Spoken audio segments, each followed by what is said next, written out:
ನಮಸ್ಕಾರ ಎಲ್ಲರಿಗೂ ನವರಾತ್ರಿ ಹಬ್ಬದ ಶುಭಾಶಯಗಳು. ಶೈಲಪುತ್ರಿಯ ಆರಾಧನೆ 3ನೇ ತಾರೀಕಿಂದ ಆರಂಭವಾಗುತ್ತೆ. ನವರಾತ್ರಿ ಮೊದಲನೇ ದಿನ ಈಕೆ ಶೈಲಪುತ್ರಿಯಾಗಿ ಇವತ್ತು ಪೂಜೆಗೊಳ್ಳುತ್ತಾಳೆ ತಾಯಿ.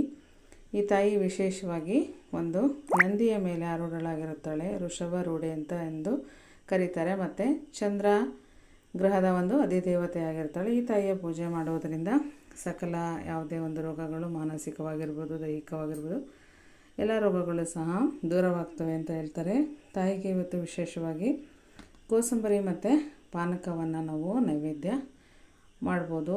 ಮತ್ತು ತಾಯಿಗೆ ಹೇಮಾವತಿ ಅಂತಲೂ ಸಹ ಅನೇಕ ಒಂದು ಹೆಸರಿಂದ ಹೇಮಾವತಿ ಅಂದರೆ ಒಂದು ಹಿಮವಂತನ ಪುತ್ರಿ ಅಂತಲೂ ಸಹ ಕರೀತಾರೆ. ಶೈಲಪುತ್ರಿ ಅಂತಲೂ ಸಹ ಈ ತಾಯಿಗೆ ಕರೀತಾರೆ. ಈ ತಾಯಿಯ ಒಂದು ಪೂಜೆ ಮಾಡೋದ್ರಿಂದ ನಮಗೆ ಎಲ್ಲ ಒಂದು ರೋಗಗಳು ವಾಸಿಯಾಗುತ್ತೆ.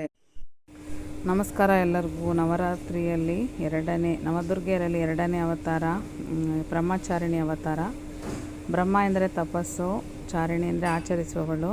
ಶಿವನ ಅರ್ಧಾಂಗಿಯಾದಂತಹ ಪರ್ವತರಾಜನ ಮಗಳು ಪಾರ್ವತೀ ದೇವಿಯು ಬ್ರಹ್ಮಚಾರಿಣಿ ರೂಪವನ್ನು ತಾಳ್ತಾಳೆ. ಅಂದರೆ ಆಕೆಯು ನಿದ್ರಾ ಆಹಾರಗಳನ್ನು ತ್ಯಜಿಸಿ ದೀರ್ಘವಾದಂಥ ಕಠಿಣವಾದ ತಪಸ್ಸನ್ನು ಮಾಡಿಕೊಂಡು ಕೊನೆಗೆ ಬಿಲ್ವಪತ್ರೆಗಳನ್ನು ಸೇವಿಸ್ತಾ ತನ್ನ ಒಂದು ಕಠಿಣವಾದ ತಪಸ್ಸನ್ನು ಆಚರಣೆ ಮಾಡ್ತಾಳೆ. ಈಕೆಯನ್ನು ಪೂಜಿಸುವುದರಿಂದ ಯಾವುದೇ ಕಠಿಣ ಸಮಸ್ಯೆಗಳು ಜೀವನದಲ್ಲಿ ಎಂತಹ ಸಮಸ್ಯೆ ಬಂದರೂ ಸಹ ಜಯವನ್ನು ಸಾಧನೆಯನ್ನು ಮಾಡೋದರಲ್ಲಿ ನಮಗೆ ತಾಯಿಯ ಪೂಜೆಯಿಂದ ಒಂದು ಕೆಲಸ ಕಾರ್ಯಗಳು ಯಶಸ್ವಿಯಾಗ್ತವೆ.